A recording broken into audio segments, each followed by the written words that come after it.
Once upon a time, everyone died. Every day, I laid in the ashes of my life. One day, I got curious, and then interested, and then obsessed with death and dying. Because of that, I read about death. Because of that, I meditated on death and studied death and sat with the dying and thought about my own death until finally 20 years had passed. And ever since that day, I've just had death live on my shoulder as a part of how I live, actually.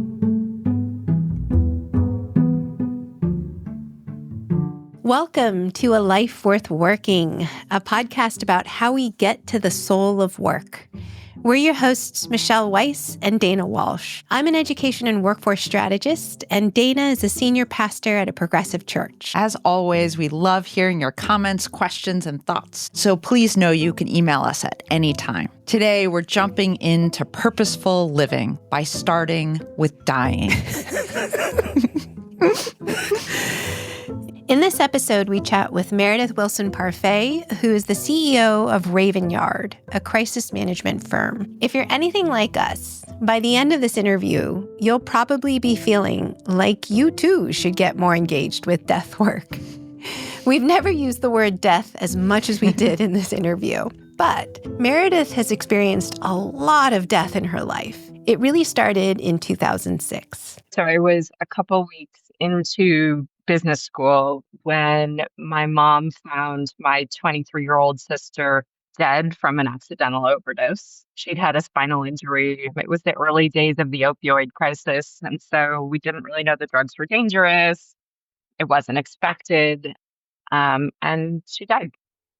And I'd never really faced anything other than the death of my 99-year-old great-grandmother. And I'd never faced really any hard things. And suddenly I was at a very competitive business school trying to figure out how to take accounting classes. And I couldn't get out of bed. I didn't have any sense for grief or what you're supposed to do. And it was this first experience for me of being in a quasi-professional setting and trying to navigate where grief belongs or doesn't belong within that. Kind of rapid fire right after that. My grandmother died, my cousin died, a number of other family members died. And then fast forward, I had my own near-death experience in childbirth, where I went in for a routine C-section. Doctor nicked my artery, and I bled out for almost 8 hours. Meredith started asking, why is this me and not other people? She wanted to pull out the meaning of this, but those early deaths were just the beginning of a years-long meaning-making process. The meaning didn't come for a very, very long time.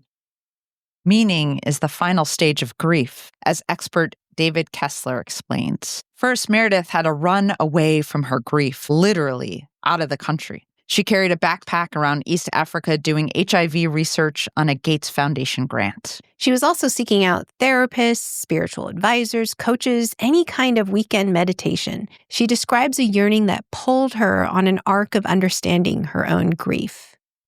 I just kept asking all of these questions and eventually landed with a Buddhist practitioner here in Boulder, where I live, who both taught me Buddhist principles around suffering, but also got me engaged in the idea that death wasn't just a passive set of questions, but maybe something that I wanted to stand next to. And he encouraged me to become a hospice volunteer, which I finally did in 2016. And as soon as I stepped near the veil, I was done. I mean, I just knew that was work I wanted to do, and it captivated me. So I started as a volunteer, which is just companioning the dying. There are two charges for us as we're working with the dying. One is to companion them, to give them comfort and just be with them. And then it's to bear witness and to just observe their experience, which is so antithetical to all of my business training, how we live, which says we should fix things, we should solve things, we should have an answer, we should have a point of view. In this, It's being with. The beauty of hospice is it's a 6-month or less terminal diagnosis. So the outcome is clear. And for me, that's always meant there wasn't this resistance against what was going to happen. It was going to happen. And there's a freedom in that to just then be with people. So I started as a volunteer and I loved that. So I decided to become a death doula, which is supercharged training specifically around how the body dies, how we grieve, how family dynamics work, how we plan for our own death or others. And then that was what propelled me to go to a little seminary here in Colorado called Iliff, where I wanted to train to become a chaplain. Today, Meredith continues to sit with the dying and hear what's important to them as well as what they're afraid of. Meredith, is there a story you would feel comfortable sharing with us from some of your death work that might give us a sense of some sort of powerful experience you've had? Or is that maybe something you don't like to talk about? No, I love to talk about it, but on some days it's the ordinary parts. The death work is so mystical and so mysterious, just in general. You see things you can't explain, and you see things over and over, like someone looking into the corner and talking to their loved one who's been dead for 50 years, right? As they're just about to cross the threshold. I mean, you see these expansive, incredible things. The piece that resonates is about connection, where you sit with people at this pivotal time of their life and you just hear what's important to them or what they're afraid of. It's the quality of what it feels like more than the interactions themselves. And often they're quite ordinary, right? That death is not this pretty thing where we just close our eyes and it's usually physically extremely grueling. There's always family conflict. I always say that everything hard about being human shows up and is magnified when people die. But it's also the time where you get these sweet, connected times that, like, I was with a woman yesterday. She has a terrible form of cancer. And I said to her, I go, well, I'm the chaplain. So the only medical care they allow me to offer is a warm washcloth. And so every couple of minutes, she'd go, I need another one of those. Okay, I'll jump up, get it warm, bring it back. It's so ordinary and so sweet. And you see like just radically interesting things when you get to pierce. You look across the veil. It's amazing. Yeah. Yeah. Yeah. I laugh too that if you've ever loved fishing, you're going to talk about it on your deathbed. Everyone who's ever gone fishing more than once and ever gotten obsessed about it, they talk about fishing and pickleball. And pickleball. Like anything you're obsessed with, right. You want to talk about that on your deathbed. Yes. Really? Yes. Now that makes me think of what do Michelle and I have to talk about on our deathbed. I better get more interested. Anything you're obsessed with, right. You're going to talk about. Rather than pushing death to the margins, Meredith uses death work to help herself confront aging and dying. There is a feeling of invincibility that I think gets perpetuated across lots of parts of our society. We prize the youth. We want entrepreneurial leaders that are larger than life, that feel like they're invincible. We have an entire supplements industry and anti-aging industry and the medical model that says keep people alive at all costs. So we have all of that over here, which butts for all of us up squarely against the fact that we are going to die. So we do all these things and we spend all this energy and neglect the one truth of the whole situation. And then when it happens, people are like, how could this happen? I was totally unprepared. Like, this is actually the one thing you can prepare for. Like, right. This is the one thing. I can't figure out what I'm going to have for dinner, but I do know I'm going to die. So by pushing that away, we live our lives almost in a form of denial. Mm-hmm. Every second of it then becomes a form of inauthenticity or lack of truth or failure to accept the fundamental aspect of humanness, which is that we're impermanent. Yes. Meredith is not your typical chaplain. She was working in hedge funds, private assets, venture capital. She was, as she'll tell you, following a certain path. I mean, I read the rule book and followed it. I was supposed to go to a top 10 school. I was supposed to get a job in finance because that's what paid the best. I was supposed to buy my own home. I was supposed to have 2 children, get married. I was on a path. And death kept derailing me from the playbook. And what it gave me is a freedom to say, who can I be without the rule book? Death kept creating this kind of call to do something different. For years before I became a chaplain, I would kind of whisper to people, I think I want to be a chaplain. And people would freak out. They're like, you're not a member of the clergy that we've ever seen before. I swear too much. I drink margaritas. How does this all fit? And yet, what I ultimately came to was I had a really good set of skills from the playbook, but I had this longing. And so, could I be imaginative enough to find a way for all of those things to blend together? And ultimately, that was how I founded a crisis management business that said, what if we thought about crisis, professional crisis, personal crisis, in the context of grief and in the context of all my business tools, order, operations, throughput, and could they come together? The Irish poet John O'Donoghue believed that death was not a dark end, but the beginning of a new brightness. When we accept and befriend our mortality, we gain greater freedom in how we approach death. As O'Donoghue wrote, if we can learn not to fear death, we have literally nothing to fear. Death ended up being an invitation for Meredith to create something full of more possibility, where she could bring together all of these seemingly separate parts of her life and find integration and meaning. In fact, it helped her develop what she describes as a dual fluency. I always say I'm not uniquely qualified as a chaplain, and I don't know more finance than anybody else does. But my dual fluency allows me to be credible with them so then I can pivot back and forth and talk about you're grieving this loss, and that means you're going to divest this part of your business. They're intertwined in your mind, so let's have a conversation about both.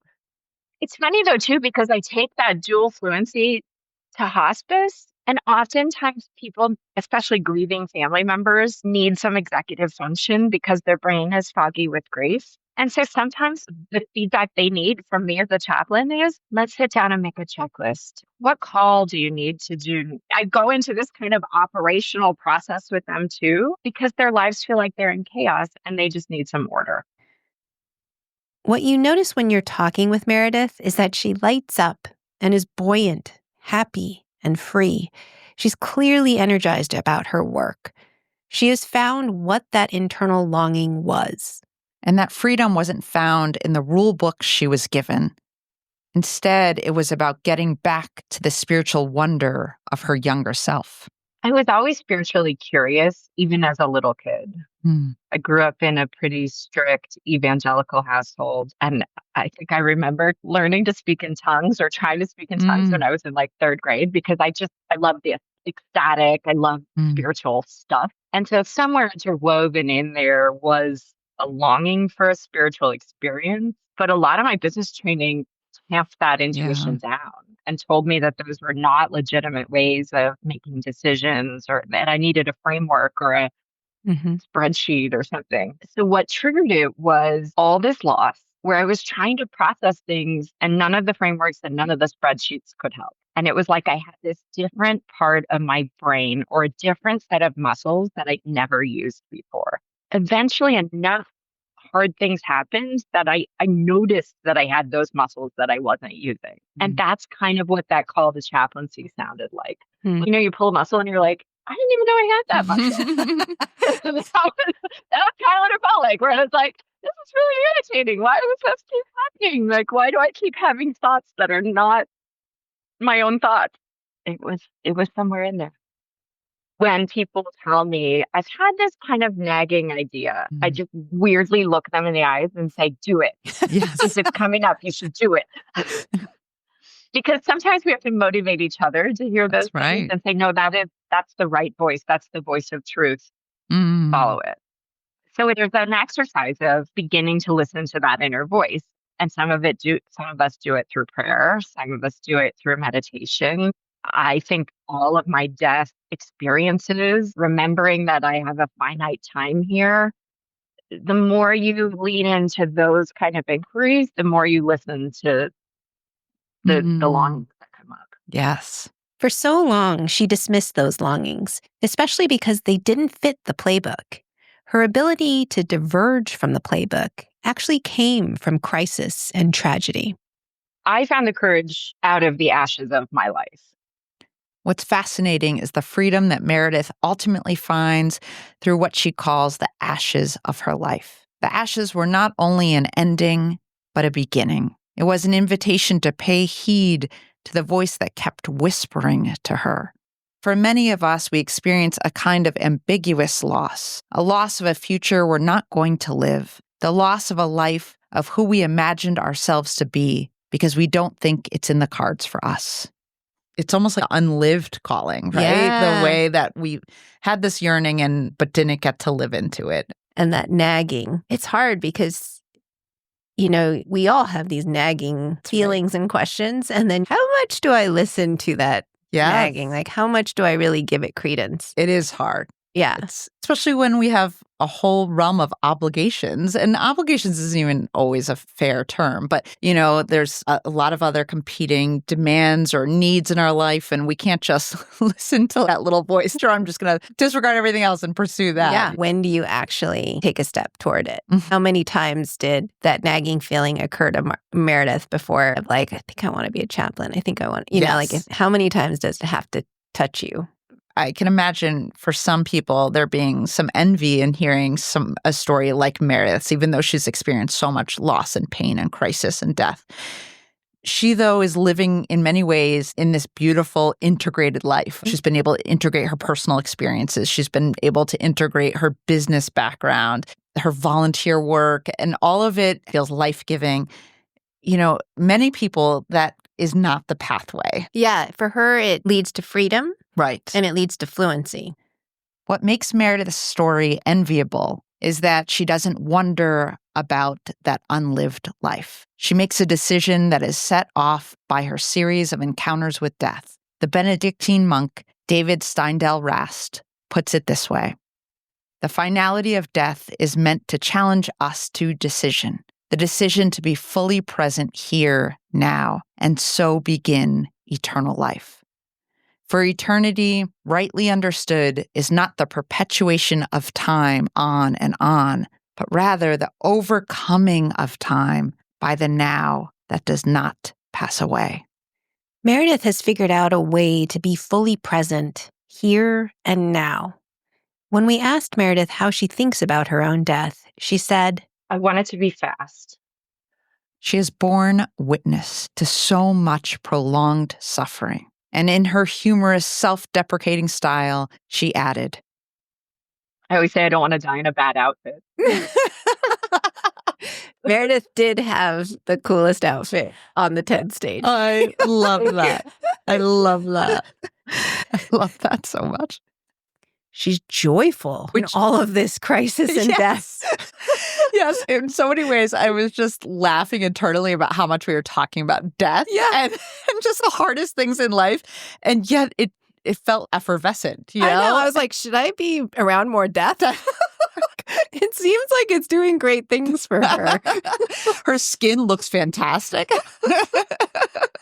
She's buoyant.